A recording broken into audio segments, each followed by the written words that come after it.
Donc, lorsque vous avez ouvert Minitab, vous venez, vous cliquez ici sur Start. Ensuite, vous venez cliquer ici sur Plan d'expérience. Ensuite, vous venez pour créer un plan d'expérience factoriel et vous venez vous cliquer sur Créer un plan factoriel.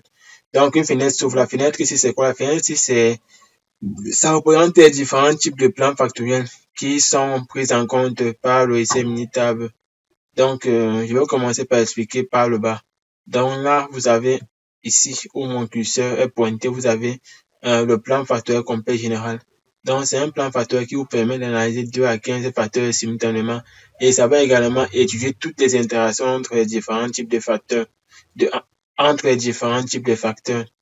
Donc, la spécificité de ce plan, c'est qui le différencie des 4 premiers autres plans, c'est quoi? C'est que ce plan factoriel complet général, on peut travailler à plus de 2 niveaux. Ça peut être 3, 4 ou plus de 4, ça dépend de vous.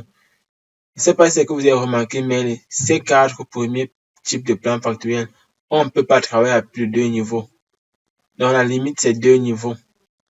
Donc, on travaille uniquement ici à 2 niveaux. Et par contre, au niveau du plan factoriel complet général, on peut travailler à plus de 2 niveaux. Donc, c'est ce qu'il faut retenir pour ce type de plan factoriel. Donc, maintenant, intéressons-nous maintenant au plan factoriel de plaque Bellman. Donc, ce plan factoriel permet d'analyser 2 à 47 facteurs simultanément. Donc, ça, c'est vraiment quelque chose de ouf. Mais sa limite, c'est quoi? Sa limite, c'est que ça ne va pas étudier les différentes interactions entre les différents facteurs. Ça va juste vous présenter les facteurs qui sont significatifs. Et généralement, lorsqu'on finit d'utiliser un plan de plaque Bellman et qu'on a détecté les facteurs significatifs pour bien affiner encore les résultats et avoir un bon modèle mathématique, on pourra revenir effectuer par exemple un plan factoriel complet général ou un plan factoriel à 2 niveaux. Donc, intéressons-nous maintenant au plan factoriel en parcelles divisées. Dans ce type où mon curseur se pointe. Donc, pour que vous compreniez facilement ce type de plan factoriel, je vais vous prendre un exemple. Supposons que vous travaillez dans une entreprise et que votre travail, consiste à transformer un réactif A à un produit B à travers un réacteur. Mais sauf que le réacteur en question est très instable lorsqu'on modifie sa température même d'un 7 degrés. Donc, ce réacteur va prendre beaucoup de temps pour redevenir stable et ça va également consommer beaucoup d'énergie. Donc, ce que vous faites, c'est quoi? Vous serez obligé de travailler et d'utiliser ce réacteur à température constante. Même si c'est que vous devez réaliser un plan d'expérience avec ce type de réacteur, vous serez obligé de travailler à température constante. Donc, c'est dans cet exemple que je viens de prendre, le facteur température du réacteur est ce qu'on va appeler un hard to change factor, donc un facteur difficilement modifiable. Je ne sais pas si que vous comprenez. Et ici, vous voyez un hard to change factor ou facteur difficilement modifiable. Il y a également un easy to change factor.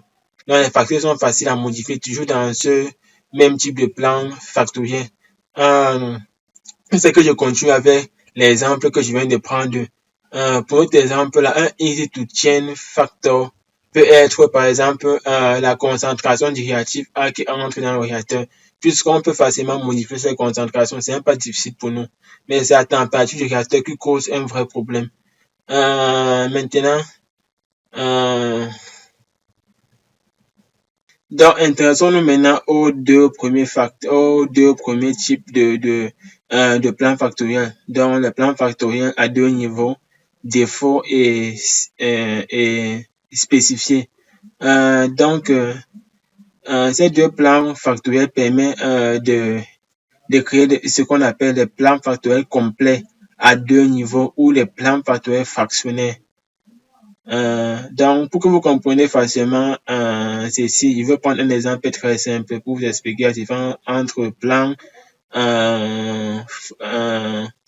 fractionnel, entre plan factoriel complet et plan factoriel fractionnel.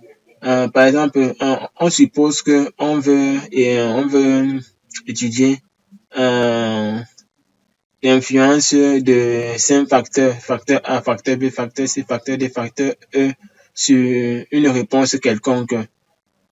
Et on n'a pas assez de moyens pour réaliser toutes les 32 expériences parce que puisque ici c'est 2 niveaux, donc on aura dû à la puissance 5 expériences à réaliser normalement.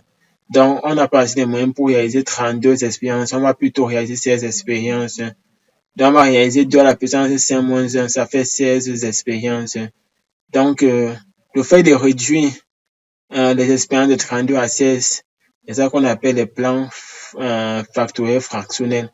Maintenant, on a bon, étant donné qu'on a réduit ce plan de 32 expériences à 16 expériences, il y a maintenant un facteur, généralement le facteur E. Si c'est que vous venez cliquer ici sur défaut, c'est le facteur E qui ne sera pas étudié normalement. Donc, ça veut dire que euh,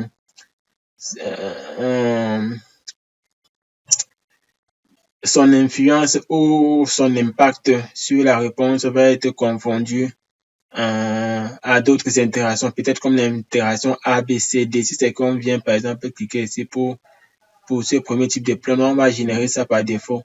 Donc, Minitab par défaut va fixer D égale à A, B, C, D. Ça veut juste dire que D sera confondu à A, B, C, D.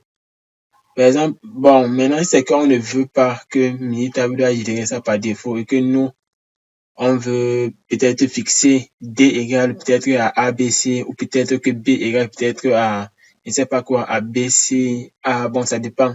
On va plutôt venir cliquer ici au niveau de, de spécifier. Là, on clique au niveau de spécifier. Comme vous voyez,